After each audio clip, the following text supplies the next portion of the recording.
So, the Gathering Storm has come to a close, and aside from some significant story advancement, it's brought 9 very interesting new models, so why don't we have a look at them? First is the Triumvirate of the Imperium, the most understated piece being Greyfax. Now, she's the smallest of the 3, but I believe Greyfax is an excellent example of balance and restraint.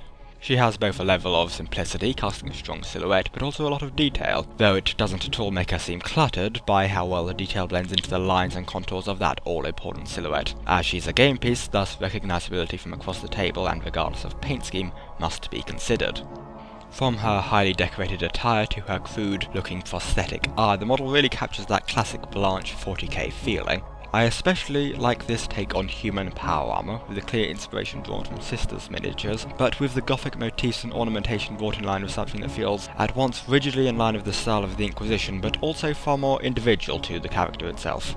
As well as that classic inquisitorial hat, candle and all, which epitomizes the feeling of an aggressively form-over-function philosophy when it comes to her attire. With all of this, she could very well be the quintessential representation of the Inquisition to date. She's also got a good amount of conversion potential. Swapping in different weapons wouldn't be difficult if you want to run her as any other loadout of Inquisitor, and you could do something interesting with replacing her head, maybe using a Tempestus Scion helmet if you want to dehumanize her a bit, either sort of Skitarii head if you want to make some admech ties, the Ranger hood would blend nicely with the cloak, the Vanguard select matches the armor, and if you're willing to go further, I could see her being turned into an interesting Sisters Canoness in the vein of Viridian, or maybe even a more overtly female Tech Priest or ostentatious Skitarii Alpha, with some added bionics. Next, we've got something that is anything but understated. From Holy Mars, weighing in at like 3 fucking tons, it's Belisarius Call.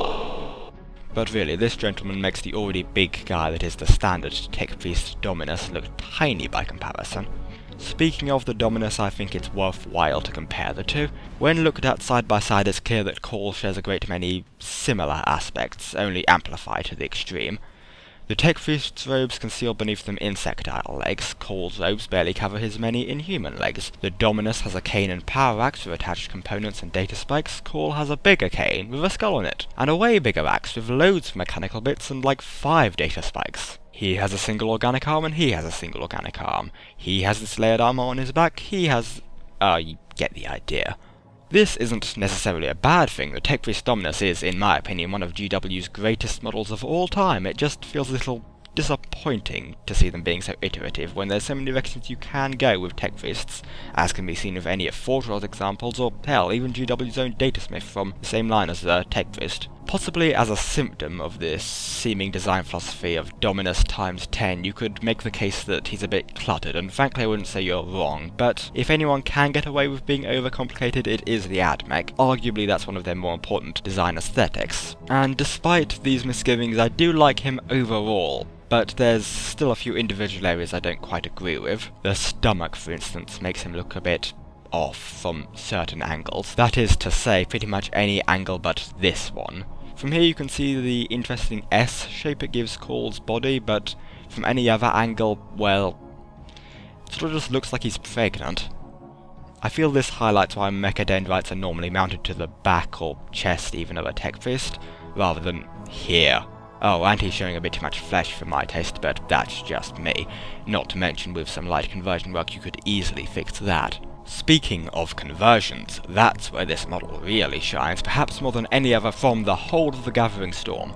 Your imagination is the only limiting factor when it comes to the conversion potential of this fella. There's a reason he earned the pseudonym Magos Bitsbox on TG for a while. With enough mechadendrites to turn any robed model into a possible Priest of Mars, and enough extra arms and weapons to turn a lowly Lex mechanic into a venerable Explorator Lord, his kit could easily fuel a dozen smaller AdMech conversions, but also with that delightfully terrifying ambulatory system that's somewhere between a slug and a centaur, and that wonderfully insectile, almost beetle-esque upper body, he provides some really exciting opportunities, acting as the basis for all sorts of Martian monstrosities.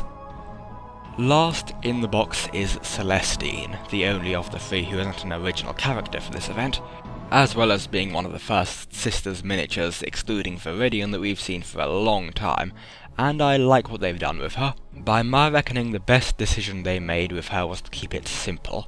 While Greyfax is given a distinctive look with the design middle ground, and Core benefits from a level of intentional over-complexity, the clean look of Celestine really works to give the piece an air of clarity and purity.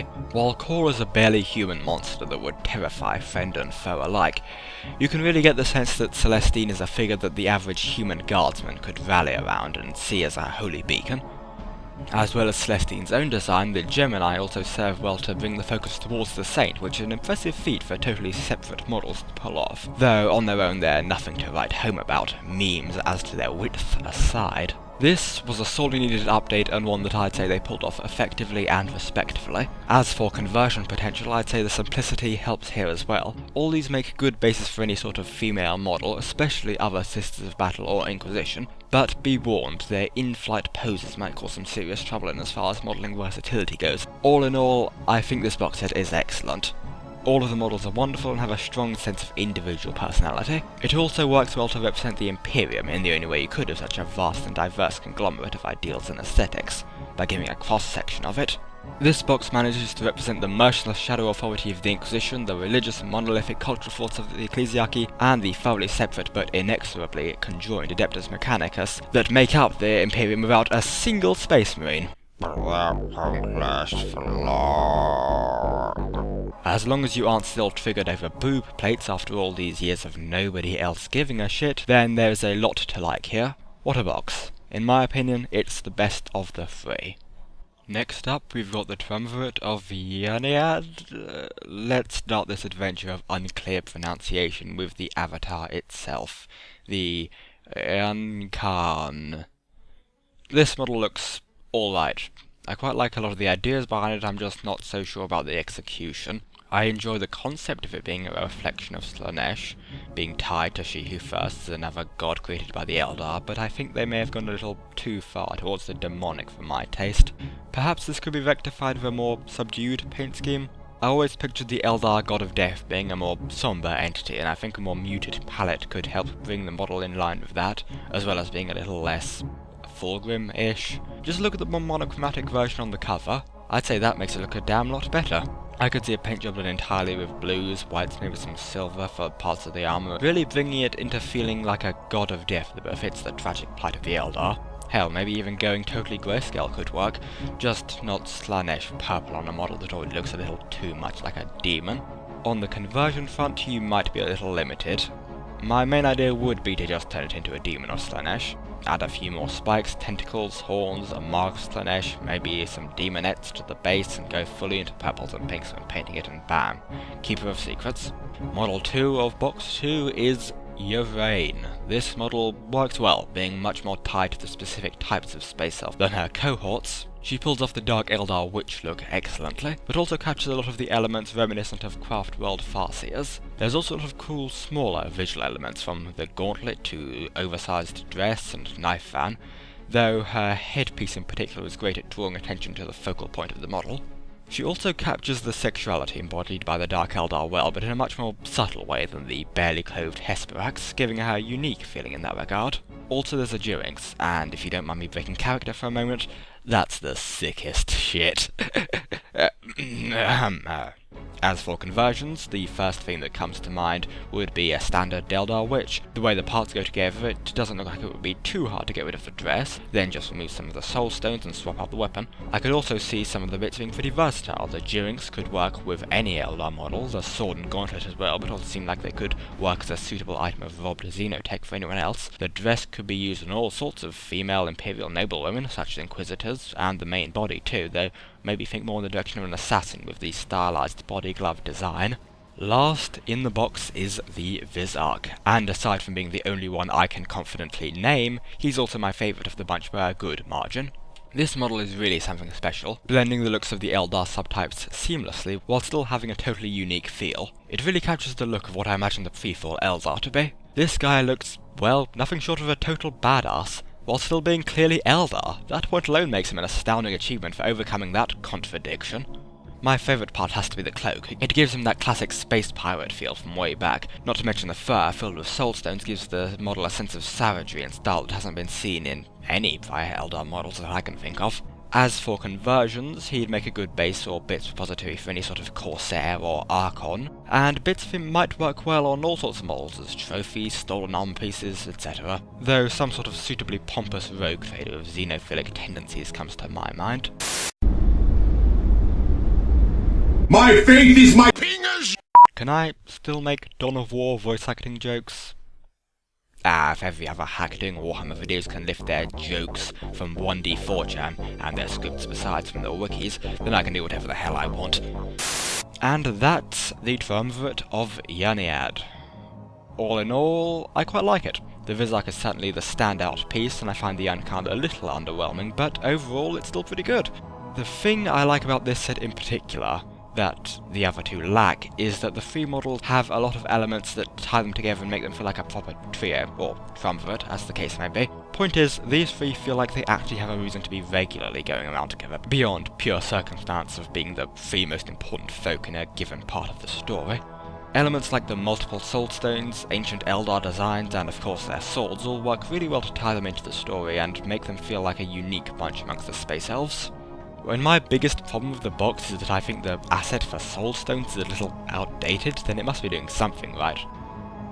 Last, we've got the triumvirate of holy shit, they brought back Guilliman. Shock of that aside, I'm not too happy with how Grandpapa Smurf came out. He looks far too StarCraft to me. I made a video on this when he was first leaked if you want to hear my immediate reaction in a less formal tone. Like the Avatar, I think Guilliman's model has a lot of good ideas, but fails when it comes to execution. I like the idea that his suit is acting as a life support system, and the idea that the weapon he's carrying is none other than the Emperor's sword. I just feel like it hasn't translated into the model that well. The armor, as stated, looks StarCraft, while Corfair did the life support suit better, and the fire on the sword looks, off. Molded fire tends to be hit or miss, and I'd say in this case it's right on the border. Compare this model to Forge Worlds. The 30k representation really captures what the Primarch of the 13th Legion is truly about. This is Rabute the Statesman, Rabute the would-be ruler of the Imperium Secundus. But this is closer to Rabute the Heroes of the Storm character. I do like his helmet though, that looks pretty damn good. The base too, as long as it isn't at an angle to make those torches look like they're part of the leg. Conversion wise, maybe this could act as a base for a Demon Prince? A few people have commented that the swirly bits look a bit Zinchi. Maybe this was hinting at that old theory that Alpharius or Omegon may have secretly replaced old Guilliman. How would that be for some plot advancement, eh? Some of his bits might be applicable for a Marine, especially an Ultramarines force. Maybe a Mechanicus force? The backpack looks good and seems reasonably versatile. Oh, you could also try this one meme and turn him into the Emperor. We've also got this Grey Knight. Who is he? Boldus? Does anybody care? He looks like a Grey Knight, with slightly more bits glued on. There's nothing wrong with him, he's just, well, boring. I mean, come on, the three most important things the community team could find to show off on the model are a book, and surprise, another book. Wow. If I'd seen him on his own, I might have assumed that he was an already released model that had slipped my mind, or maybe even a humble conversion. Speaking of, you can convert him like you would almost any other Grey Knight model. Make him a different Grey Knight, make him a librarian, use his bits for a chapter master, yada yada yada, you get the idea. If you needed extra book bits, then this is your lucky day. Third miniature of the third of the triumvirates is Sipho, and fortunately we get to end on a high note. There's a strong mix of mysterious badass and fugitive wanderer styles that the character is known for. I also like the oversized sword he carries, being that of the lion. Always nice to see the narrative weaved into the model like that. There's not much to say other than his guns look cool, his cloak looks spooky, and his armor is so mixed and matched that its mere mention could trigger any one of the denizens of the Horus Heresy General. What's not to love?